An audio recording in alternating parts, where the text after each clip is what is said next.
ขอยกมือ10 นิ้วกราบนอบน้อมวันตาน้อมระลึกถึงยังองค์สมเด็จพระผู้มีพระภาคเจ้าอรหันตสัมมาสัมพุทธเจ้าอันเป็นที่สักการะบูชาของเทวดาและมนุษย์ทั้งหลายด้วยเสียงกล่าวของข้าพเจ้าและขอถวายความเคารพนอบน้อมไวสามายังครูบาอาจารย์พระเถระเจ้าพระภิกษุสงฆ์สามเณรและขอเจริญพรมายังพ่อออกไม่ออกศรัทธาพ่อหมอนแม่หมอนพ่ออุ้ยแม่ป้าโยมพ่อโยมแม่ท่านผู้ฟังผู้มีบุญทุกท่านที่ติดตามธรรมะยามดึกทางสถานีวิทยุเพื่อการศึกษาพระพุทธศาสนาและวัฒนธรรม104.5 เมกะเฮิรตซ์ออกจากห้องส่ง วัดฝ่ายหินมาสู่ศรัทธาญาติโยมในนามของคณะสงฆ์จังหวัดเชียงใหม่และในนามคณะสงฆ์อำเภอสันทรายโดยการผู้อำนวยการทางสถานีวิทยุอาจารย์ท่านพระครูสมุวิศวัตวรกิจโจในความมุ่งหมายความเมตตาความจุดประสงค์ของอาจารย์ท่านพระครูในการเผยแผ่ธรรมได้มอบหมายให้กับตนตัวของตัวเจ้าวัดทุ่งปะเกร็ดตำบลหนองหานอำเภอสันทรายจังหวัดเชียงใหม่อาตมาภาพพระครูไพศาลสุตากรมาอยู่กับโยมพ่อโยมแม่เป็นประจำทุกค่ำคืนของทุกวันคืนวันพุธเวลา4 ทุ่มจนถึง5 ทุ่มโดยประมาณและในวันพัดวันศุกร์เวลาตั้งแต่17 นาฬิกาหรือว่า5 โมงแลงจนถึง6 โมงเย็นโดยประมาณสถานญาติโยมวันนี้เฮาก็มาอยู่กับกันในวันพุธที่ในวันพุธที่12สถานญาติโยมวันนี้ก็หาได้ว่าอากาศบ้านเฮานั้นมีความร้อนเกิดขึ้นเพิ่มขึ้นเป็นสิ่งที่คนเฮานั้นจะเห็นได้ว่าในช่วงนี้ก็เริ่มจะเปลี่ยนแปลงฤดูจากหน้าร้อนสู่เข้าหน้าฝนเมื่อแต่เจ้าใกล้แจ้งที่ดูข่าวเพิ่นก็ว่าวันที่15ที่จะถึงทางหน้านี้จะเข้าสู่ฤดูฝนอย่างแท้จริงฝนจะมากจะน้อยอย่างใดกะเฮาก็พอกันเนาะเป็นสิ่งที่เฮาจะหันว่าน้ำเป็นปัจจัยสำคัญที่สุดบนโลกใบนี้ถ้าบนโลกใบนี้ขาดน้ำขาดแสงแห่งพระอาทิตย์ก็คงจะบ่มีชีวิตรอดในบนโลกใบนี้ศรัทธาญาติโยมทั้งหลายน้ำฝนเป็นน้ำที่มีความชุ่มช่ำมีความเย็นมีความคลายร้อนเกิดขึ้นเมื่อฝนตกในแต่ละเม็ดรวมกันกลายเป็นน้ำคลองพวกเรานั้นได้อุปโภคบริโภคเป็นสิ่งที่คนเรานั้นจะหันได้ว่านี่ก็คือน้ำที่มันรวมตัวกันนั่นเองแต่น้ำจิตน้ำใจของคนเรานั้นสำคัญยิ่งกว่าก็คือเป็นสิ่งที่เราจะหันได้ว่า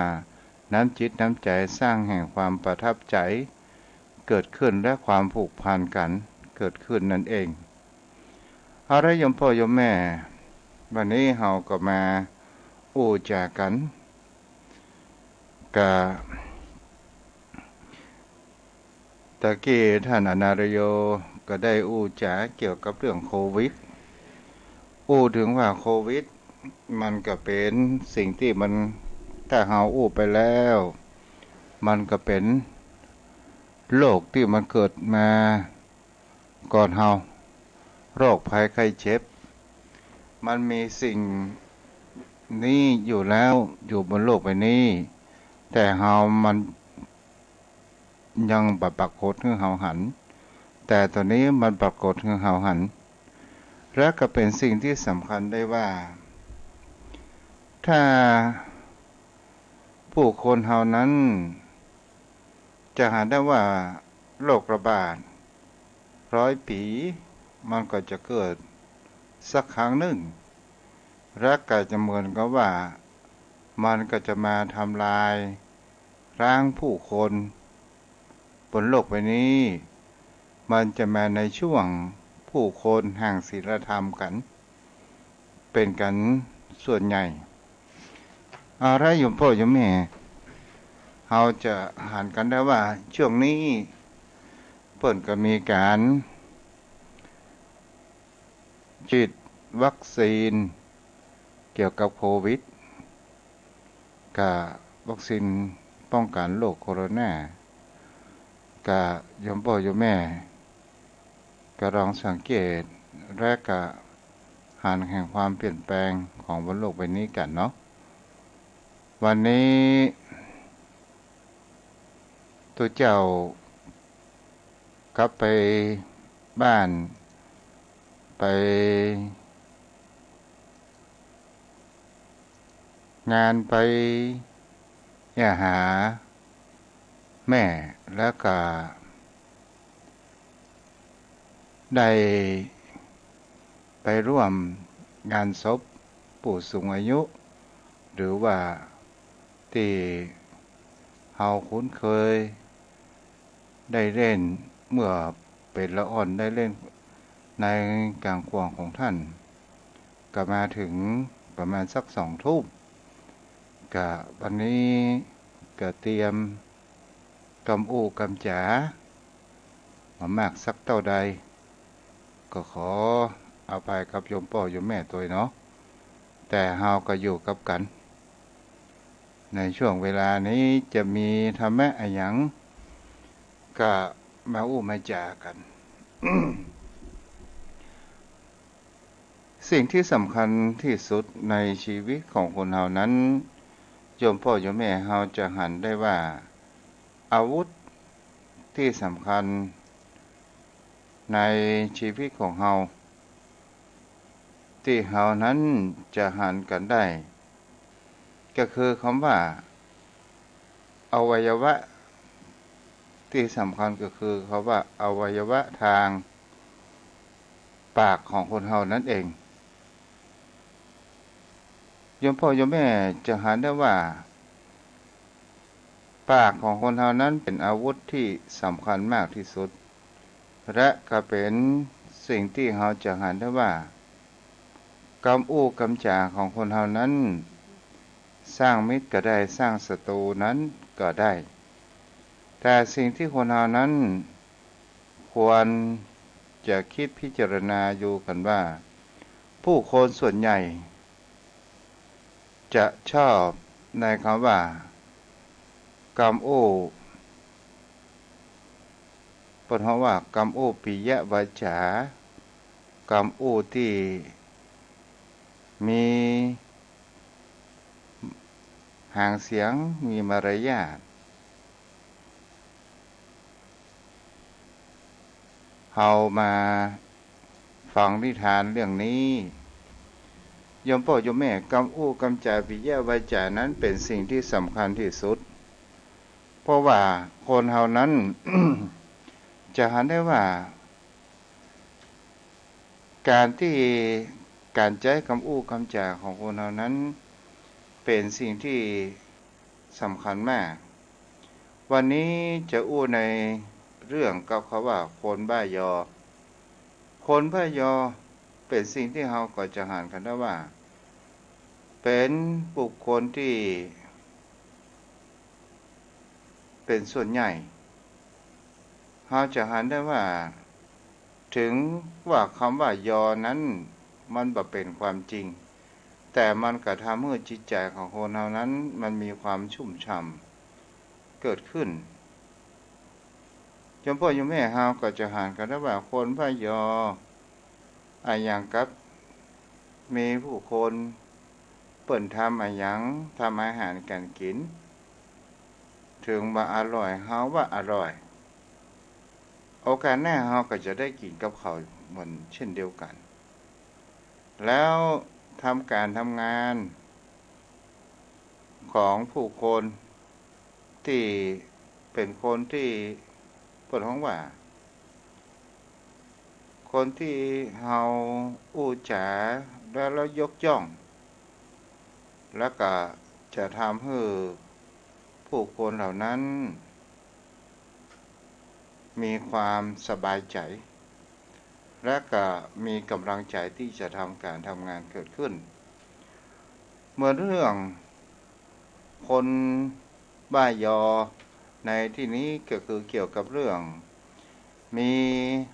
ผู้ชายคนหนึ่งเป็นคนที่เปิดห้องว่าเป็นคนหัวล้านและก็มีนิสัยแห่งคำว่าบ้ายอเกิดขึ้น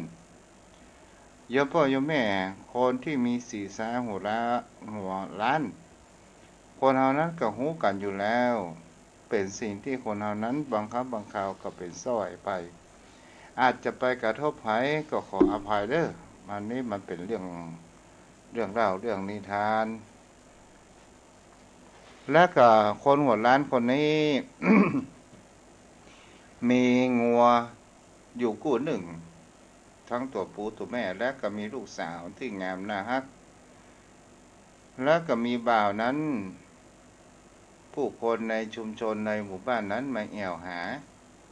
แล้วก็ได้อู้จ๋าแบบถากถางอู้ว่าซอยเขาก็ว่ากันได้ลงคำหัวล้านนี่เนาะศรัทธาญาติโยมทั้งหลายเมื่อได้กล่าวคำนี้เมื่อลุงคำนั้นได้ยินว่าหัวล้านก็เลยมีเกิดความโกรธเกิดขึ้นไล่ตะเพิดบุคคลเหล่านั้นไปด้วยความคับแค้นใจในการที่ว่าคนเขาว่าผมด้อยของตัวเองก็คือมีศีรษะร้านบะหมี่ผมนั่นเองไล่ตะเพิดเขาไปสู่ไปสู่มาทางใดไปทางนั้นไปพ่อแม่ประสั่งประสอนไงเฮ้อมาเล่นผู้รักผู้ใหญ่เนี่ยเล่นหัวเล่นเก้าอ๋อไปโอ้ไล่ตะเพิดคนเหล่านั้นเขาก็หนีออกจากบ้านแล้วก็ไปบางครั้งมันก็มายุแย่ลงเหม็นเขียวลงคำหัวล้านเขาว่าไปสปะสปานก็ไล่ตะเพิดกันไปศรัทธาญาติโยมทั้งหลายข่าวนี้ผู้คนทั้งหลายก็ได้ยินได้ขยายออกไปว่าลุงคำแล้วขางลูกสาวและก็มีงัวกู้หนึ่งหมอว่าใครจะได้ลูกสาวป้ากระซวกเหียก็มีบัณฑิตหรือว่ามีคนบ้านอื่นอยู่คนหนึ่งศรัทธาญาติโยมทั้งหลายก็เป็นคนที่มีคำว่าปิยวาจาในการอู้กันจาเกิดขึ้นได้มาถามว่าบ้านลุงคำร้านเนี่ยมีตังใดศรัทธาญาติโยมทั้งหลายแล้วก็ไปหาได้ว่ากำลังลุงคำกำลังเอาแง่หื้องัวอยู่พอใจคนนี้ก็ยกมือไหว้สวัสดีครับลุงคำพ่อเปิ่นห้องว่าเป็นก้อนเป็นข้าวเป็นเครือเนาะพ่อห่มดกปกเกสีงัวคนนี้ราคาเท่าใดฮะลุงคำนั้นได้ยินเสียงอ่านคนนี้จ๋าไพเราะมีปิยวาจาจ๋าง่วนจ๋าหวานก็เลยจ๋าออกไปศรัทธาญาติโยมทั้งหลายแล้วลุงคำนี้ได้จ๋าตอบโต้ก็ได้สนทนาธรรมกันว่า งัวกู้นี้มันเป็นงัวที่เฮาได้เลี้ยงอะไรอย่างเกิดขึ้นมาตั้งแต่ตัวน้อยๆโอ้บัดเดี๋ยวนี้มันใหญ่โตโอ้เอาละหลานเอ้ยป่อป่อของว่าหลานหลานเอ้ยป่อหลานอย่าป่อหลานอย่าบ่ต้องบ่ซื้อมาหาป่อลุงบ่ขายเอาฮื้อไปโอ้สาธารณญาติโยมทั้งหลายแล้วคนคนนี้นั้นก็ใจกำอู้กำจานั้นเก่งและก็เป็นสิ่งที่เราจะหาได้ว่าปิยวาจานี้เป็นสิ่งที่สำคัญมากในการอู้แต่ละครั้งแล้วก็เป็นสิ่งที่จะหาได้ว่าพอลงคำคนนี้เพิ่นก็ได้ยกงัวถึงกู้เพราะว่าพอใจคนนี้เป็นคนที่อู้ยกยอปอปั้นไปต่างๆพอเวลาผ่านไปสถานญาติโยมทั้งหลายเมื่อพอใจคนต่างบ้านต่างหมู่บ้านได้จุงงัวออกไปแบบสบายๆไปป้าผู้คนในหมู่บ้านนั้นก็ได้ถามว่าไอ้น้องเขี่ยวงัวลุงคำมาได้มันคางขนาดเนี่ยพอใจคนนี้ก็บอกว่าโอ้ก็เอาแม่จากนี่หากาโอ้แล้วซื้อมาเท่าไหร่โอ้พอใจคนนี้ก็บอกว่าคนอย่างข้าเนี่ยจะซื้อหาไปทำไมไอหัวล้านจันไรน่ะมันยกฮื้อแม่โอ้สถานญาติโยมทั้งหลายกำอู้ ตอนแรกอู้หวานอู้ไพเราะแต่เวลารับหลังอู้บ่ค่อยดีแล้วเป็นสิ่งที่จะหันได้ว่าชาวบ้านชาวจองนั้นก็ได้ยินคำอู้ของป้าจายที่มาเอางัวของลุงคำนี้ไปแล้วป้าจายคนนี้ก็ได้ไปบอกคือกับลูกสาวลุงคำว่าละอย่างเจ้าบ่เดี๋ยวนี้นะไอ้นั้นมันว่าลุงคำล้านโอ้จะแย่งอย่างใดดีอ่ะมันว่าป่อตัวก็เป็นคนจังไรเอาวัวยกฮื้อบ่ได้ข้าไปข้าบ่ได้ซื้อบ่ได้หาไอ้หยังเอามาฟรีๆเนี่ยบ่เดี๋ยวมันว่าป่อน้องแง่วนะโอ้ลูกสาวก็ได้ยินอย่างอันแล้วก็โล่นไปบอกพ่อเอางัวฮื้อไข่ไปโอ้ก็ฮื้อบ่อ้ายแหมบ้านนั่นฮื้อไปแล้วอีพ่อฮู้ก็ว่ามันเล่ากว่าลับหลังว่าอีพ่อนี่ข้าวเป็นคนจังไรบ่ฮู้อะหยังโอ้สาธาญาติโยมทั้งหลายเมื่อลุงคำล้านได้ยินอย่างนี้ได้กำปะตักได้กำปะตักก็คือไม้เนาะไม้ที่ป่นของว่ามีเล็กหุ้มตรงบนปะตักก็เป็นสิ่งที่เราจะเห็นได้ว่าหรือว่าเปิ่นฮ้องว่า ไม้แหลมอย่างนี้ก็คงจะแม่นมันกับไปได้หลายอย่างเนาะการประตักสถาญาติโยมทั้งหลายหรือว่าเฮาว่าตามภาษาบ้านเฮาก็ได้เหมือนกับว่าเปียไม้ไปจะฟาดไอ้นี้มันสลบสลายมันก็มาอยู่ดีๆมันว่าเฮานั้นหัวล้านแต่กี้อู้อย่างใดบ่เตื้อบ่เดี๋ยวนี้เฮาจะไปเอางวมคืนมาโอ้สาธาญาติโยมทั้งหลายงวนั้นยังบ่โป้นในหมู่บ้านเตื้อแกก็โล่นไปด้วยความหอบหืดพอให้พอดีโอ้หันหลังอยู่แต่ก็ยังตันอยู่ไอ้น้องจุดก่อนโอ้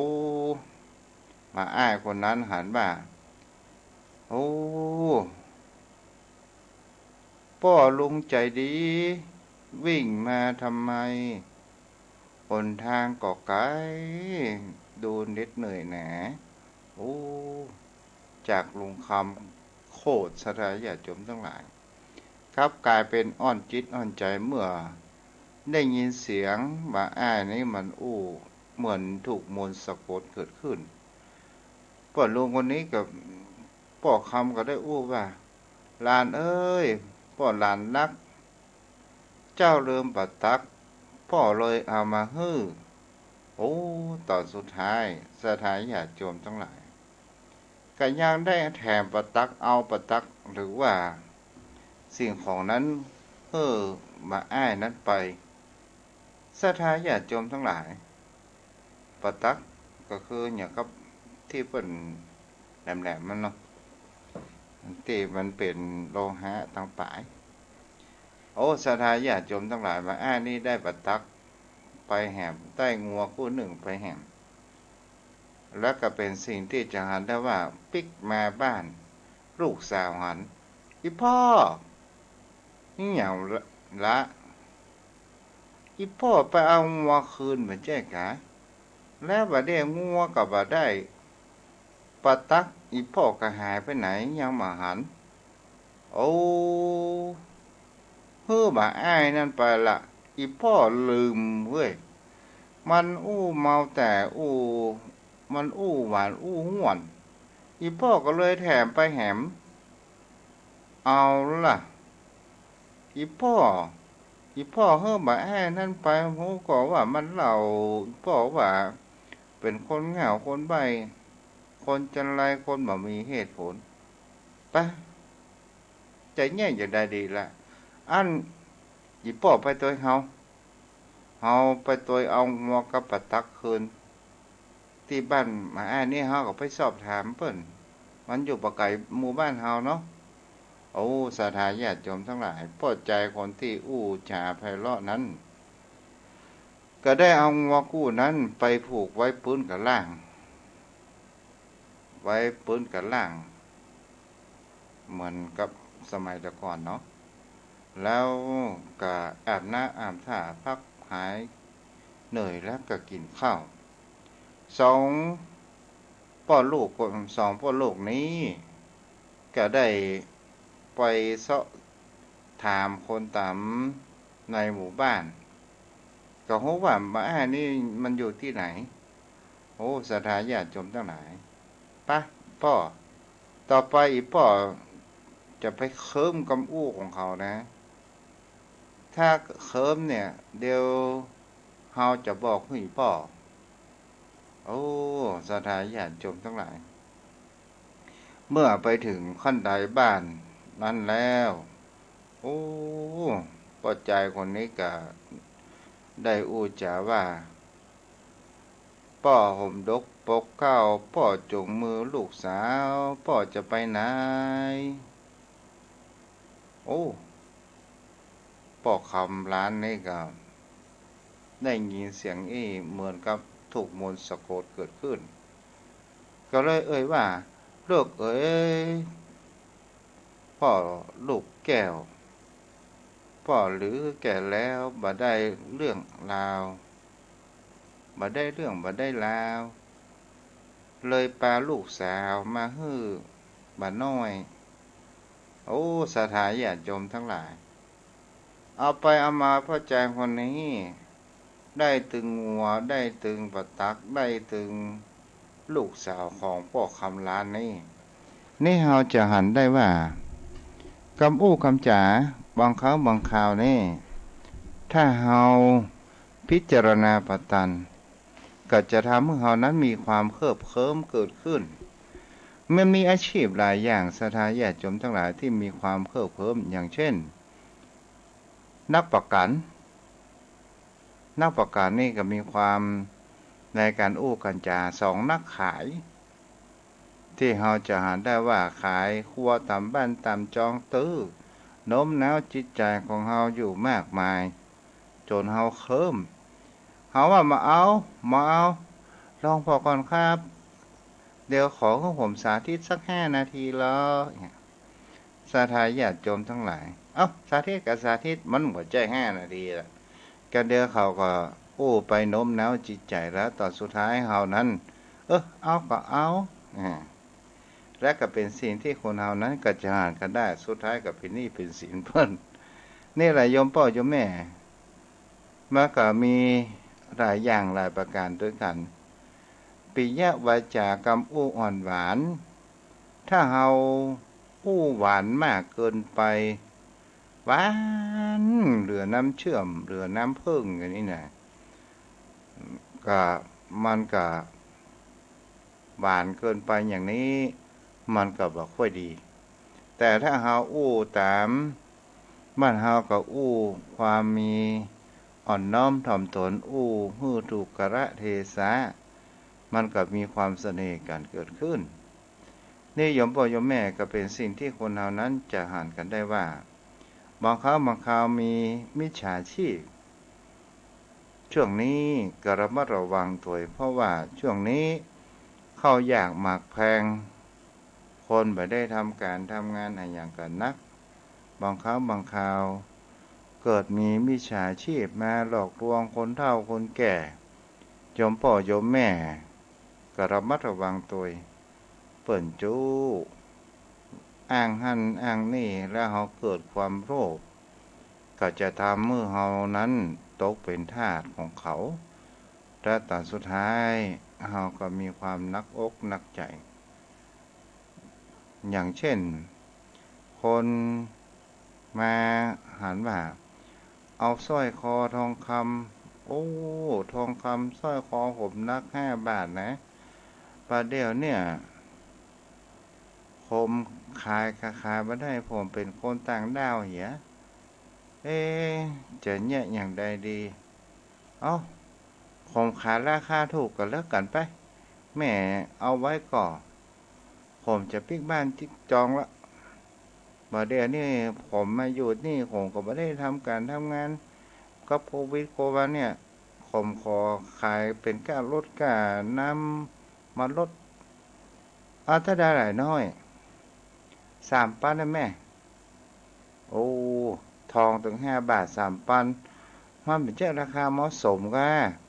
มาเอาอย่างสักอย่างผมเอากับให้อย่างสักอย่างละของกะน้ำมันรถผมจะปิกผ่านปิกจองละแต่สุดท้ายคิดพอก่อนเด้อบางครั้งก็เป็นสิ่งที่ความโลภมันเกิดขึ้น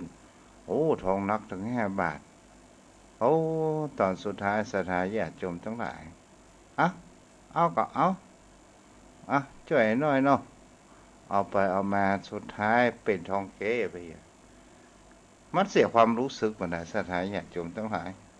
โยมพ่อโยมแม่ก็เป็นสิ่งที่เราจะหันแล้วว่า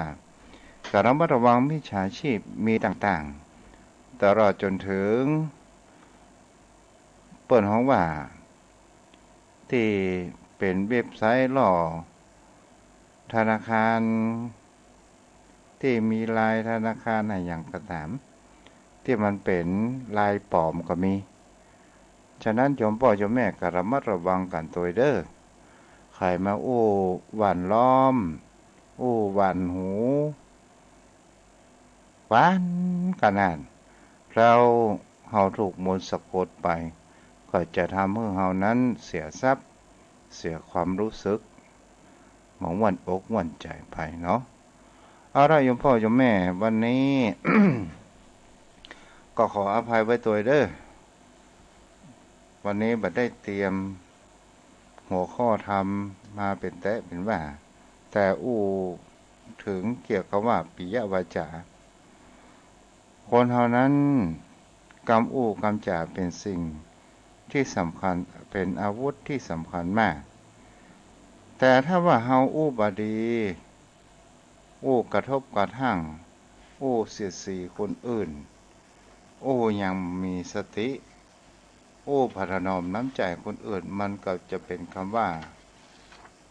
พัฒนอมน้ำใจกับเรียกว่าตามภาษาภาคก็เรียกว่าพารุสวาทกำหยาบกำที่ผาดพังฉะนั้นในการกันจาพูดของว่าพูดอย่างมีสติจะได้ไม่ทำร้ายใจผู้อื่นฟังอย่างมีสติจะได้ไม่รับอารมณ์ของคนอื่นมาทำร้ายใจเราเองฉะนั้นเนี่ยพูดของว่าคำของครูบาอาจารย์ เพราะว่าคนโง่เอาใจไว้ที่ปากคนฉลาดเอาปากไว้ที่ใจฉะนั้นเราก็ควรอู้ในการถนอมน้ำใจ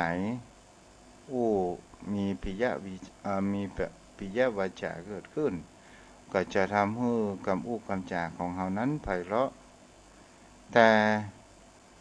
สิ่งที่สำคัญจะหันว่าผู้คนที่ทำมาค้าขายก็จะต้องมีคำว่าปิยวาจาเป็นสิ่งที่สำคัญมากถ้าเราบ่มีปิยวาจา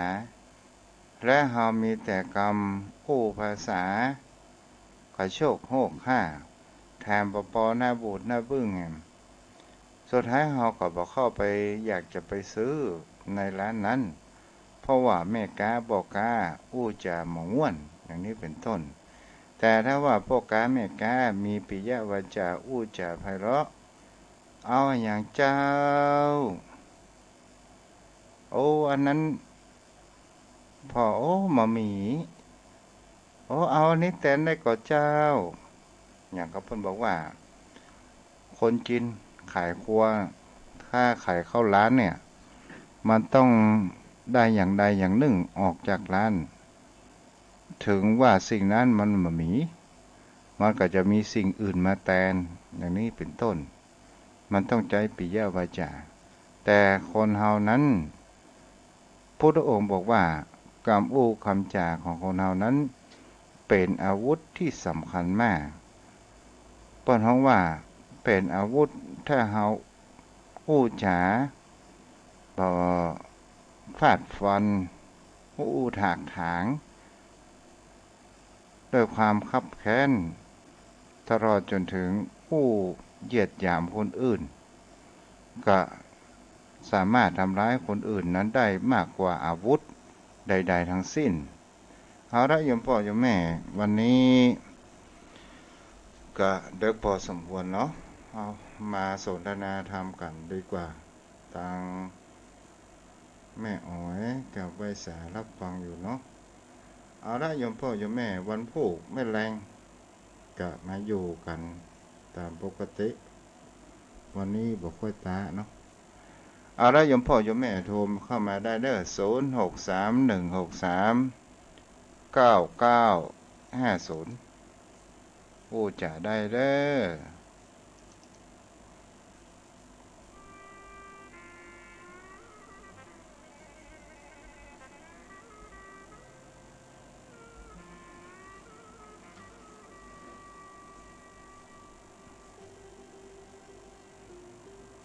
0631639950เจริญพ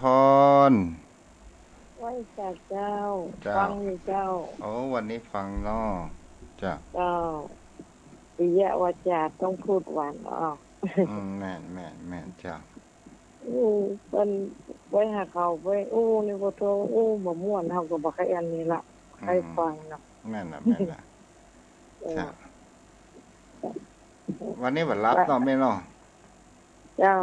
แต่คือนอนเจ้าสารปีฮ้อนก่อนตะวันนี่ฮ้อนแก่โอ้โหฝนก็บ่ตกอ่ะวันพุธวันนี้ก็ฮ้อนนะวันนี้ฮ้อนวันนี้แมลงยังแค่หน่อยลมอยู่มีลมยังแค่หน่อยเนาะเจ้าจ้ะแล้วตกฝนตกก่อนที่ว่าบ่มีแม่อ๋อจ้ะเจ้ารักษาเจ้าผู้รักษาเด้อเจ้าใครจะโทรเข้ามาแหมเด้อ0631639950แม่แดงดอกตะลมไพศาลเจ้า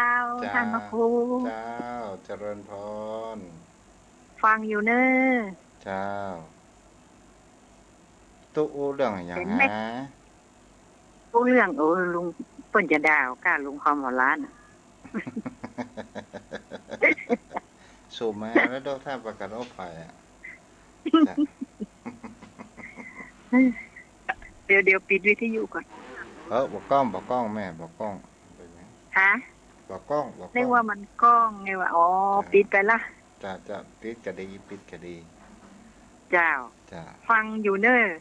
จ้าช่วงนี้บ่ได้ไปไหนลูกมือไปไหนอยู่กับบ้านจ้าน่ะจ้าปลูกปักปลูกไม้ปลูกหยังไปอ่ะเนาะแม่น่ะกะจังมันเตอะโคคนวิดคนเฮานี่ก็แปลกกันนะแม่เจ้าเมื่อลูกเฮาเป็นละอ่อนนี่เฮาบอกให้เขาจะไปหั่นไปนี่จะไปเด้อเวลาเขาใหญ่มาเฮาเป็นคนเฒ่าตอนสุดท้ายเขามาบอกให้เฮาบอกบ่ต้องไปไหนเด้อโอ้เอาไปเอามามันกลับกันเนาะ แล้วก็ตะโกนเปิ้นเฮาบอกก็เปิ้นมันเดียวเปิ้นละอ่อนก็มาบอกให้เฮาเนาะแม่นโควิดที่มันเตอะเปิ้นผ่านมาก็เดียวเปิ้นก็ผ่านไปแล้วเนาะจ้าก็เดียวมันก็ดีแล้วเนาะระมัดระวังตัวของเฮาเองนะโยมเอ้ยเนาะจ้าจ้าก็อยู่บ้านเนี่ยบ่ได้ไปไหนจ้าดีแล้วแต่ก็ยังรักไปพอเขาอยู่นะเพราะว่าคนเฒ่าลึงก็ได้โดนไม่เซ็นแน่เปิ้นว่าไปมายังรักมาอยู่แล้วบ้านเฮามันบ่ไกลกานะท่านเจ้ากาเจ้านี่ฮะถ้าเฮาบ่ได้อู้บ่ได้จับกับคนรู้จักกันมันบ่ม่วนใจโลกแม่เนาะที่กาเจ้านี่บ้านลูกจะติดกาเจ้ามันจะอยู่ทางเหนือกาเจ้าเนาะอากาศแรงนี่บ้านลูกบ้านยายจะอยู่ทางใต้กาดแรงอ๋อจ้ะแต่ว่าบ้านแหมตีนงั้นอยู่ที่หน้าโรงเรียนถ้าแม่ขายข้าวนึ่งอยู่นี่แม่ว่าไดข้าวนึ่งอุ่นๆร้อนๆมาแล้วเจ้าอีเนาะเอาแม่มาให้จูไผก่อยบอกเพิ่นซื่อๆเลยเนาะย่างเต็มเพราะว่าเต็มจะไปโลดตากิโลเนอะบอกเขาลูกบอกเขาหลานเขาเนาะมันบ่ดีอีเนาะจ้างเพิ่นเผื่อไปน้อยก็ยังดีเนาะเฮาก็มีน้ำใจเพิ่นเนาะบางเทื่อก็มันก็อย่างข้าวเฮามี13กะละมังนี่เนาะเพิ่นจะถามตั้งเป็นกระสอบมาถึง13กะละมังบ่ซื้อสักบาทก็มีนะก็โอ้เอานั่นเนาะเจ้าบุญรักษาได้ไหมเด้อเจ้าไว้สาเจ้ารักษาสุขภาพด้วยเนอะเจ้าแม่บัวบุญโทบัตันสุดท้ายโดยผู้แทนสายันเนาะรอกำเดียเด้อพนานเจริญพรนมัสการเจ้าไม่แดงอย่าว่าข้าวนึ่งไม่แดงดอกตะล่ำเจ้าไม่แดงกูอ้วนแซวไม่แดงกว่าได้เนอะไม่แดงไปโกรธเนอะห้ามว่าลุงปั่นเนอะลุงปั่นนั่นเป็นอ้ายแม่อันนะลุงปั่นหัวร้านนี่นะแต่ว่าเสียชีวิตไปแล้วเจ้าตะกี้นึกว่าฝนจะตกว่าแต่มืดว่าโอ้ไม่แดงใครหัวไม่แดงอย่าไปโกรธเนอะเล่นหนุนได้เจ้าเอาโอ้ฮอตดีกว่าเนาะม้วนดีเนาะเจ้าแม่นละเป็นคนฮอตลูกคนเชียงใหม่เหมือนกันนะแม่เนาะเอาเป็นคนฮอตเดือดด้วยตาฮอตก่อนโยมแม่อยู่กูคำอย่าอ่านค่ะมาอยู่เป็นคนนั้นเชียงใหม่ด้วยแท้จริงบ่ใจคนลาวนะพื้นเมืองแท้ๆนะเคยหัวลูกฮอดมากี่โมงน่ะโอ้ลูกปนมาสักบ่าย3ได้มาแหวที่เวียงหนองรองซื้อขี้งัวตู้ถ้าบ่ได้ฉีดอันนั้นน่ะตู้อายุ40ปลายอ่ะซิโนแวคน่ะเนาะกันโควิดอ่ะแม่กันนะเปิ้นบ่ฮ้องกับเจนได้หมอก็สั่งเด้อเฮาก็บ่ฉีดเด้อมันยังบ่มีคิวตลอดเปิ้นเนาะ59ขึ้นไปไม่ใช่กะตู้40ปลายไปฉีดหยังเด้อแม่บ่ต้องฉีดเด้อน่ะเอาว่ายังแม่ยังบ่ฉีดเลยน่ะ62ล่ะถ้าฉีดแล้วมรณภาพอันนี้ได้เทศแล้วเนอะตอนนั้นนะสาธุเจ้าก็เดี๋ยวพระนานยันจะมาแล้วเนอะเจ้าสาธุเจ้าบุญรักษาเด้อเจ้าแล้วกู้ไปง่วนกันไปเนาะเป็นกู้เป็นกีมกันเด้อยมพ่อยมแม่0631639950 0631639950มันมีภัยโทรมาเนาะโอ้แม่แดงว่าจะได้แหมรอบสองเจ้าขอบคุณแม่บัวบุญนี่กะเจ้าแม่บัวแดงขอบคุณแม่บัวบุญเนอะเจ้าบัวแดงเนี่ยบัวแดงบัวบุญเนี่ยเนาะเจ้าบัวแดงกับบัวบุญเนาะบัวเหมือนกันนะเจ้าบุญรักษาได้ไหมเจ้าขอบคุณแม่บัวบุญนักๆเนอะว่างๆจะไปแอวหาเนอะเพิ่นอยู่ป่าลานได้ไหมเด้อจ้าโทรเข้ามาได้เนาะ0631639950เจริญพรไว้สาครับฟังอยู่ครับโอ้ยมน้องเบลกะแม่แดงมาแล้วเนาะนี่เนาะฟังเสียงใสๆเห็นว่าเปิดมารับเนาะวันนี้จะมารับเตือนเนาะวันนี้ฟังเสียงใสกูเตือนนี่บอกค่อยได้ยินแม่แดงโทรมากูเตือนนะแล้วก็แม่บัวบุญก็มาแล้วเนาะแม่บัวบุญสุขภาพแข็งแรงเนอะเจ้ามีอายุวันละ100 สาวเนอะแม่บัวบุญอย่าง100 สาวมีอายุวันละ100 สาวเนอะก็นึกว่าน้ำหนักนี่น้ำหนักนี่เหรอแล้วแต่มันจะขึ้นมันจะลงกันแล้วกันนะครับเนาะอาจารย์เนาะ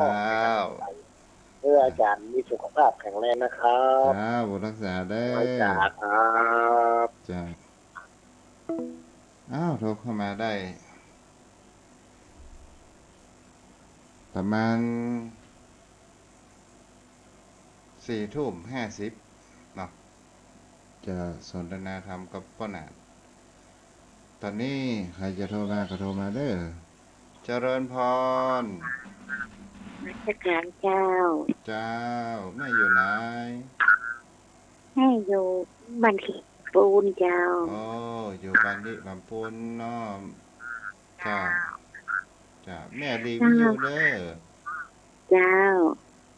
ปิดเขาเมื่อไรถามฉีดยาวัคซีนบ่มีให้ฉีดเลยเขาโกกันเหรอเพิ่นสมัครใจว่าโดแม่เนาะเจ้าอันนั้นก็เจ้าแต่ว่าคนหมอออกมาการันตีว่ามันปลอดภัยอย่างมีผลข้างเคียงอย่างนี้ก็จะว่ากันเจ้าเขาโกกันนี่มีให้ฉีดซ่าคนแม่ฉีดแล้วกะไม่ได้ฉีดเนี่ยมาให้ฉีดก็เลยมาฉีดด้วยเขาจ้าแล้วมาจัดการจ้าบุญรักษาจ้าโทรเข้ามาได้เด้อ0631639950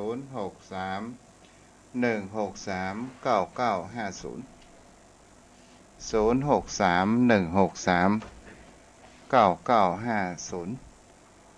ถึงเขาว่าวัคซีนนี่ก็คือหมายกันสร้างภูมิคุ้มกันกับตนตัวของเขาเนาะ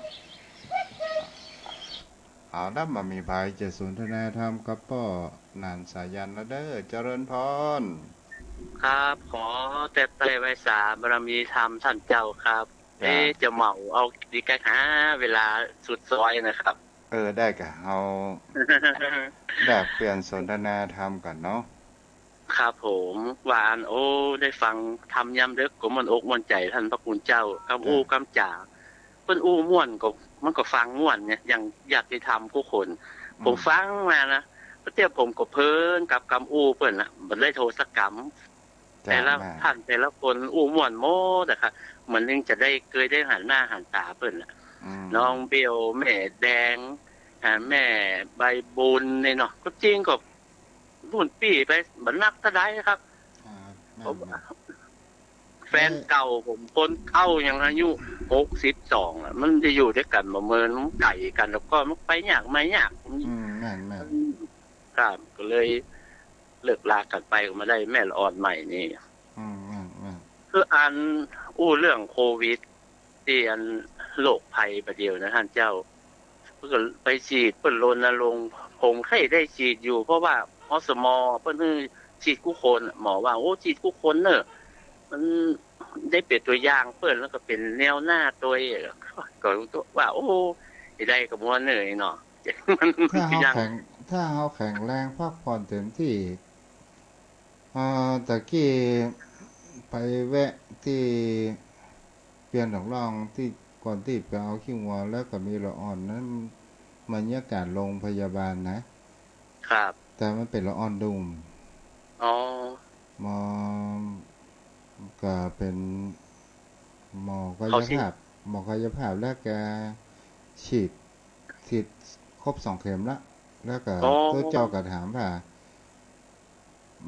อาการมันเป็นอย่างไรพ่อมันมีผลข้างเคียงก่อเขาก็บอกว่ามันเป็นธรรมดาของผลข้างเคียงวัคซีนฉีดมาแล้วมันก็จะต้องมีความเหนื่อยล้าเมื่อเรารู้สึกเหนื่อยล้าเอาก็กินยาพาราอย่างเงี้ยก็เป็นปกติเหมือนกันนะครับเหมือนเราฉีดยาไข้หวัดใหญ่ก็มีเหมือนกันปวดท้องเหนื่อยขั้นนอนขั้นหลับเนี่ยมีเหมือนกันนะครับประมาณนี้เนาะก่อนนะว่าจะมาเติมเพิ่นไปฉีดก็เลยไปได้ไปฉีดนะครับจะมาเติมฟังน้ำฟังธรรมไปตัวท่านพระคุณเจ้าสบายอกสบายใจมันเพิ่นเฮาว่าเหมือนกับว่าโอกาสเนาะมันก็เป็นอย่างนั้นนะครับเฮาลองมาตึกตองพิจารณาดูกันนะเอาคำว่าวัคซีนนี่ก็คือโอกาสเนาะมันก็เป็นโอกาสมันทำให้เรามีความต้านทานในตัวโดยท่านพระคุณเจ้าแล้วเฮาพอว่ามันก็เหมือนการที่เฮาทำบุญเหมือนเมื่อเฮามีชีวิตอยู่เนี่ยเฮามีลมหายใจเข้าออกเนี่ยถ้าเฮาบ่ทำบุญเนี่ยมันตอนสุดท้ายเฮามาฮู้คิงทีหลัง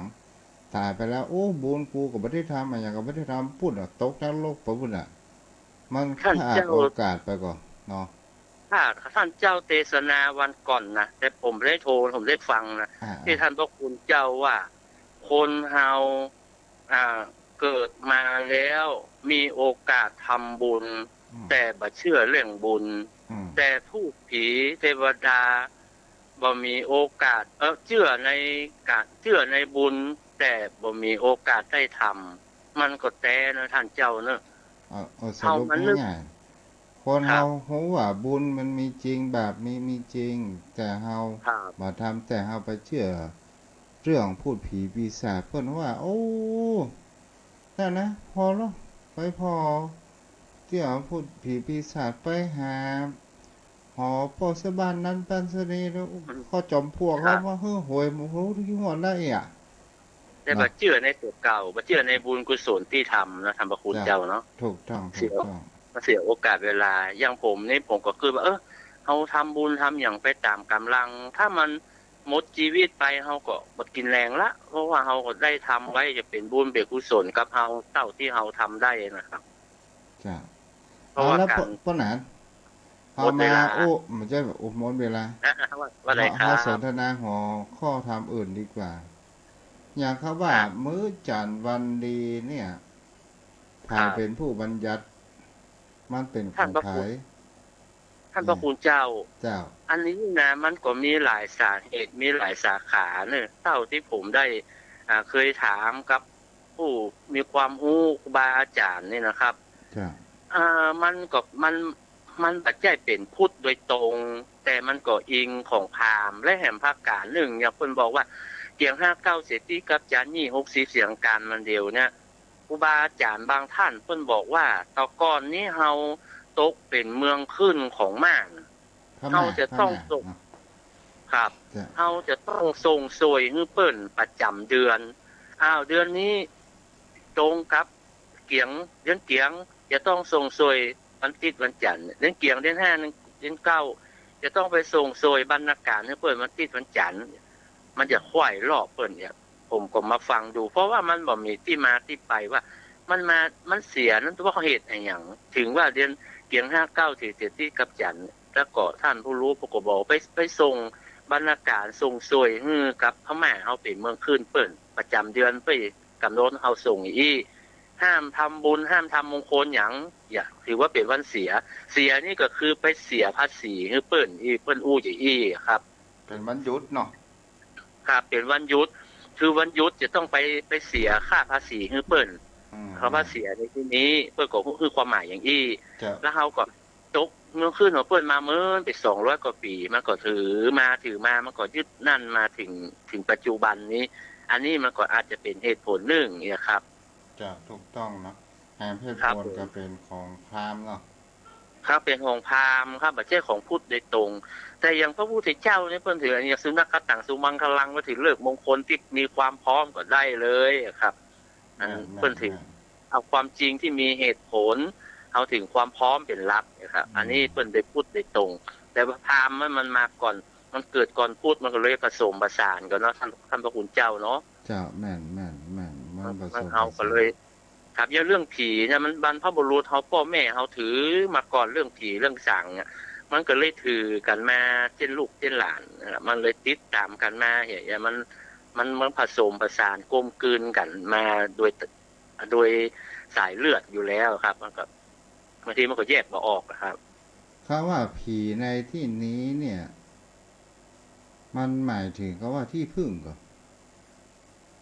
โอ้ถ้าอู้เป็นใช่ครับอู้ถึงความเชื่อของบรรพบุรุษพ่ออุ้ยแม่หม่อนเฮานี่ก็ถึงความเชื่อเหมือนกันนะครับอย่างผีหอผีเฮือนเนี่ยผีเจ้าตี้อันเพิ่นก็จะฮ้องว่าผีนะครับอย่างผีปูดำย่าดำเนี่ยครับเพิ่นก็จะฮ้องว่าผีมอนึงนะครับผีปูดำย่าดำผีปูย่าผีปูย่านั่นก็คือพ่ออุ้ยแม่หม่อนเฮาก็ฮ้องว่าผีปูย่ามันอาจจะมาจากผีเก่าเน่าเมินก็คือบรรพบุรุษเฮานะมันจะเป็นกรรมอู้ของคนแบบเก่านะผีครับก็ใครอย่าอู้เหมือนใครอย่าถึงดวงวิญญาณนะผมมาคิดดูนะครับใครอย่าเหมือนกับดวงวิญญาณนะเพิ่นแต่พระสมัยใหม่นี่มันเป็นทรัพย์ที่มันมาของภาษาไทยแต่ภาษากลางเมืองเฮาของเฮาผีนะครับแล้วเฮาก็เรามาดูสังเกตก็ว่าอย่างแต่ก่อนนี่มันก็ศักดิ์สิทธิ์เหมือนกันนะมันเป็นคำอู้บัญญัติเหมือนกันนะไปเนี่ยพิษผีกันเนี่ยมาใส่สูบแม่ผีอย่างกันเด้อเนาะไปหนังใกล้สาวไปจับสาวอย่างนี้นะแต่เพิ่นก็ถือกันแท้นะครับคนเจ็ดรุ่นพ่อรุ่นแม่เฮาเพิ่นถือกันแท้นะครับแม่นน่ะบ่ได้บ่มีแล้วใส่ผีใส่ช้างครับมันบ่มีแล้วครับบัดเดียวมันเป็นสมัยไปหมดแล้วละอ่อนบัดเดียวมันไปตามกาลเวลาของมันนะครับมันก็หายไปจางไปจืดไปเขาก็ถือว่ามันมีความสัมพันธ์กันเนี่ยครับมันบ่เหมือนแต่เก่าแต่เดิมแล้วเช่นพ่อเช่นแม่เฮานี่ก็ถือกันแท้นะครับเรื่องผีเรื่องสังมันคงจะหายไปหมดไปตามกาลเวลาของมันนะท่านเจ้านะจ้ะแต่อย่างครับชื่อละอ่อนบัดเดียวเนี่ยมามีหรือชื่อไอ้พุทธไอ้คำไอ้ก้อนอย่างหมู่นี้บ่มีแล้วดโอ้บ่มีแล้วครับหมดไปแล้วครับเขาจะสังเกตว่าอย่างคนตายถ้าตายอย่างคนเฒ่าคนแก่ถ้าจื่อแก้วจื่อขันแก้วขันคำยินแก้วอินคำเนี่ยมันสามารถรู้ได้ว่าอายุในยุคไหนรุ่นไหนอายุเท่าใดเอายังรู้ได้อยู่แต่บัดเดี๋ยวนี้มันเป็นรุ่นใหม่อันจื่อก็ไปจื่อสมัยไปจื่อฝรั่งไอ้เบิร์ดไอ้อย่างไอ้อัพไอ้ออฟอย่าง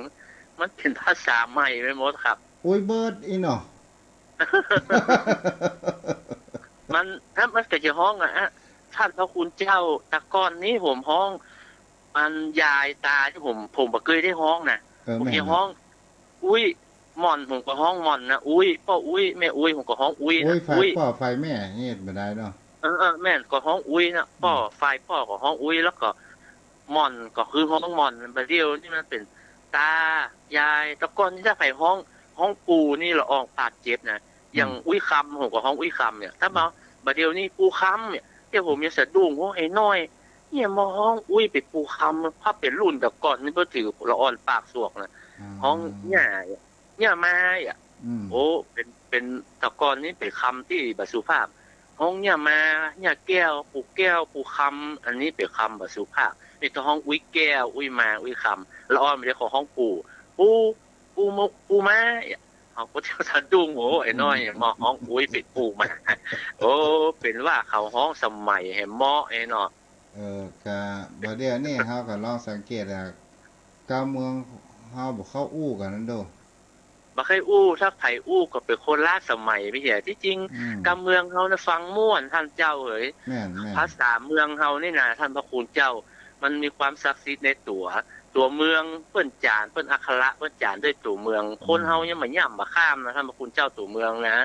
เปิ้นถือว่าเป็นภาษาที่มีความศักดิ์สิทธิ์คำอู้คำจากก็ม่วนอย่าเพิ่นอู้ไปข้าวไปเครือคนเฒ่าคนแก่ปั่นจุกปั่นใจก็อู้ไปข้าวเป็นเครือเป็นอันเหมือนคำกรปัจจุบันเนี่ยเพิ่นอู้ม่วนกับเมืองเฮาแต่คนเดียวนี่อู้ไทยก็ยังอู้บ่ชัดอู้จะเลื่อมจะเกี่ยมศูนย์กันเดี๋ยวคนเฮาลูกไปเอาเกิบมาให้แม่หน่อยอีเนาะนะมันเป็นจะเมืองก็บ่ใจจะไทยก็บ่ใจศูนย์อันบัดเดียวยังมีภาษาฝรั่งวะนะอุ้ยโอเคก็โอเคกับลูกเนี่ยมันศูนย์ไปหมดครับมันใจเมืองแตกหาย